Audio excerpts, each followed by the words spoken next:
So, Sarah, it's time to start, I think. Yeah, it is. Yeah. Welcome, everybody. So delighted to have you.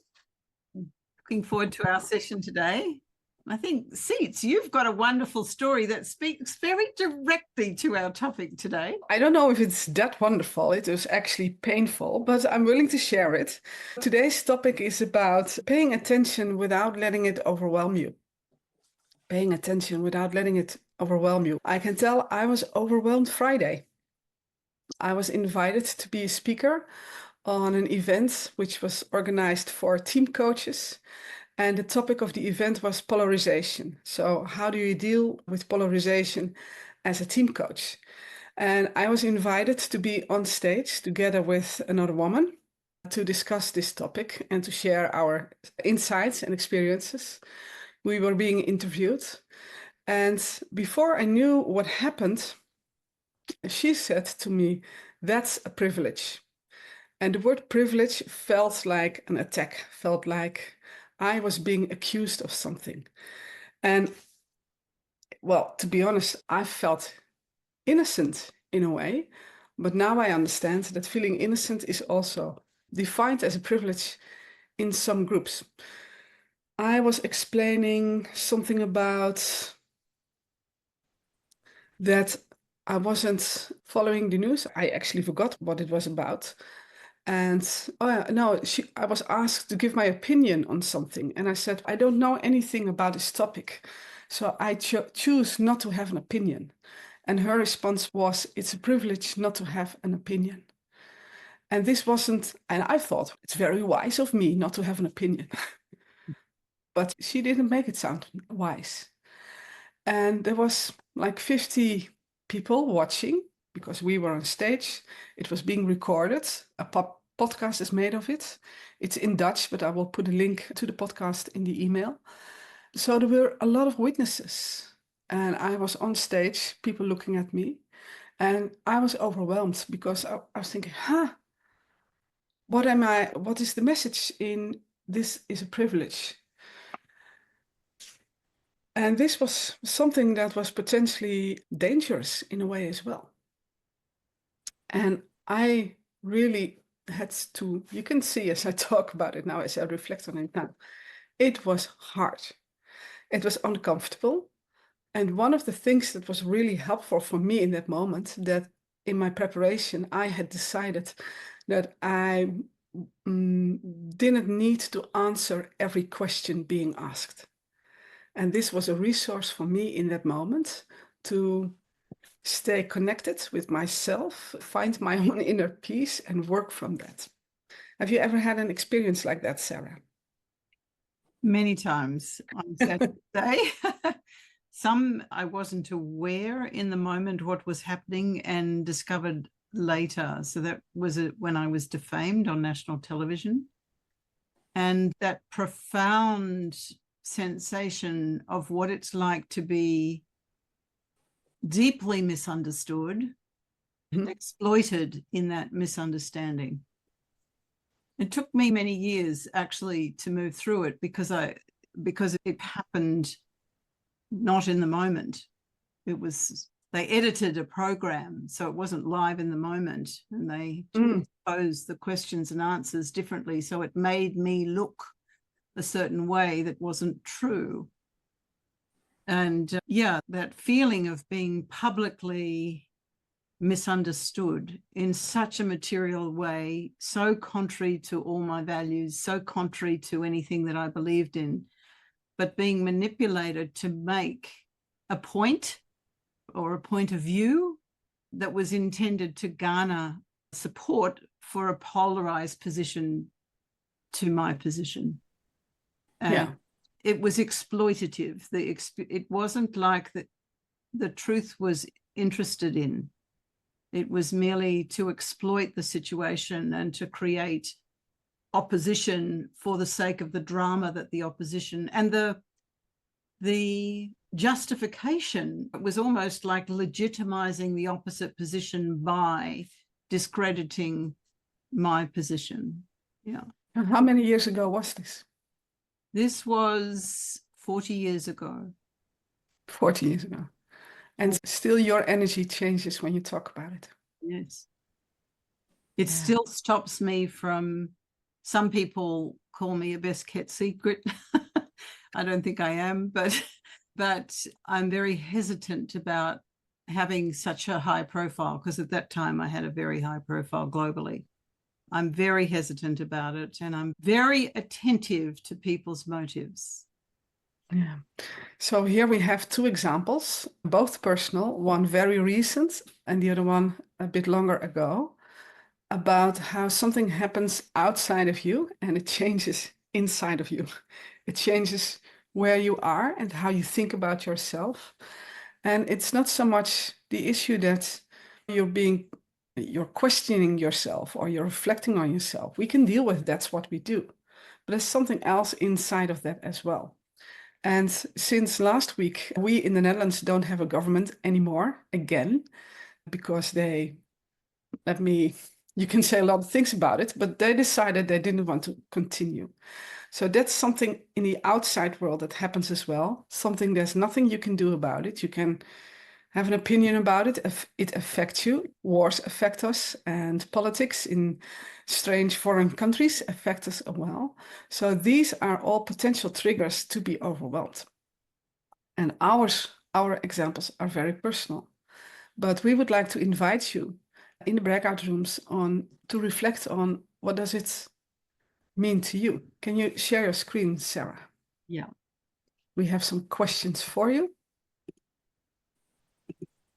Here are our questions.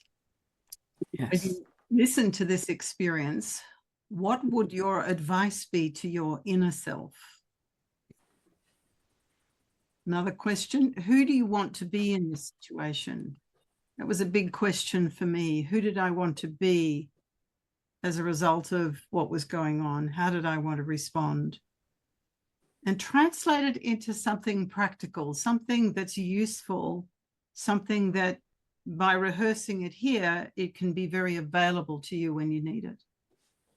Yeah. Like for me, what was really helpful was deciding when I was preparing, I don't have to answer every question.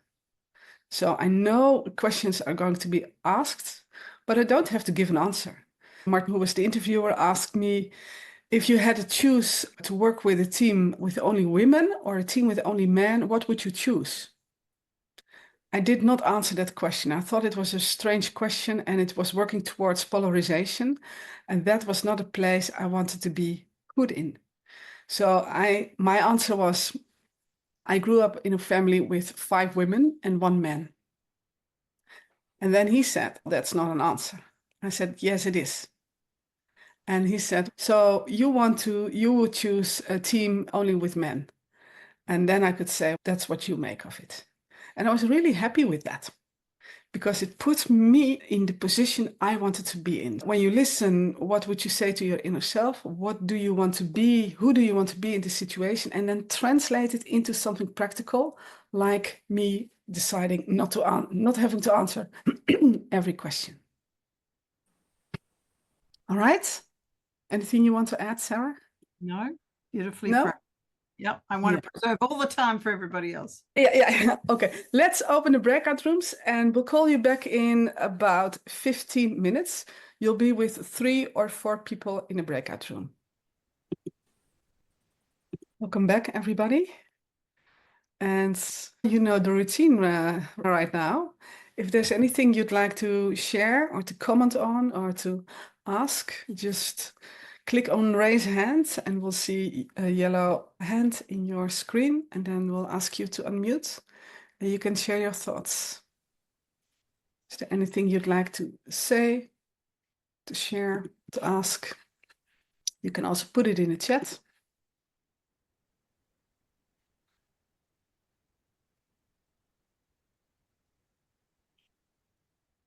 Sarah, what are your experiences in making it practical? This question, who do I want to be in any situation, is a very strong question for me. Typically, one of the things that I try to practice to do, which is not always successful, but surprisingly it can be as well, is to speak about what is my inner experience in the moment. So if somebody's attacking me, to be able to say, I'm feeling very vulnerable. It feels like whatever I say might be used against me. So I would love to engage in a conversation, but I don't feel that I can. It feels like what I have to share is welcome. And I would need to feel that it was at least welcome, even though it was disagreed with, it was at least welcome to hear my view. And how do you decide whether your view is welcome or not? I grew up with animals, and when you grow up with animals, you read energy very well. At least that's what I found. So I'm paying attention. Is there any receptiveness? Because if there's no receptiveness, then I have to make a decision. It's more like a choice I need to make. And of course, I'm the most responsible person for my well-being. Nobody else can be. So if I experience there's no receptiveness, then usually I just go silent because there's no movement with this person. And I might say, it feels like there's nothing I can say here. So I'll leave you with your thoughts. I'll leave you with your point of view. So again, how do I take care of myself in the presence of that intensity? Because I'm the only one who can. Would you think that if there's receptiveness, if there's, in a way, a holding space in the outer world of what it is you want to say or what you're experiencing, that it adds to the potential and to the quality? Absolutely. If I feel there's receptiveness, I feel there's life. There's an opportunity for movement. There's an opportunity for expansion. There's an opportunity for exchange. There's an opportunity for me to understand things differently. Yeah, if there's an opening, then my curious nature would cause me to want to explore that opening. But the wounded part of me is very astute around, is that present or not, or is it a pretense or real?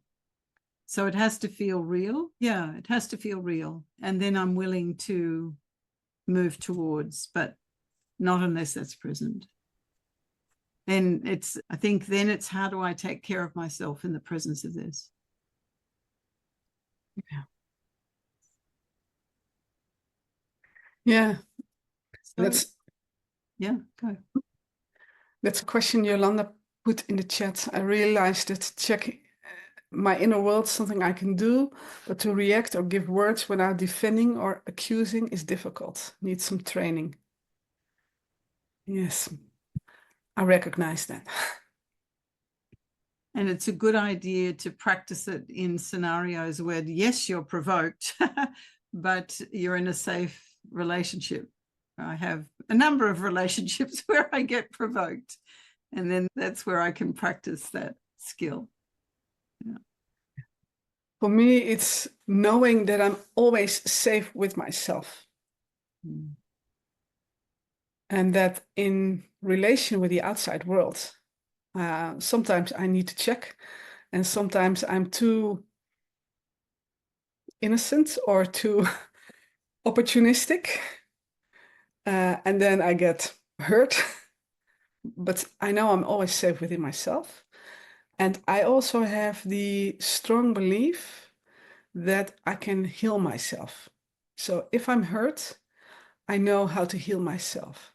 And that gives me the courage to reach out again with the risk of being hurt. I think you touched on something important there, Seats, about making it okay to be hurt and admitting that you're hurting. Because I think often we're busy avoiding it, so we're not actually admitting it. Trying not to get hurt. Yeah, yeah. How do we embrace that in life it will happen that we get hurt? And I love what you're saying, and that we can heal ourselves. I know I can turn to certain people, some people even on this call if I'm hurt, I can reach out to these people, and I know that will be healing for me. Yeah. And so we need to know who are those people that we can go to when we're hurt and be hurt, not have to be perfect and all sorted out, but we can hold that vulnerability for ourselves. And because then we digest it and we process it and we move through it. It's always movement. What would make movement possible? Forward movement possible. So we're looking for that. Yeah. And it doesn't even have to be reaching out to people. No. It can be. No.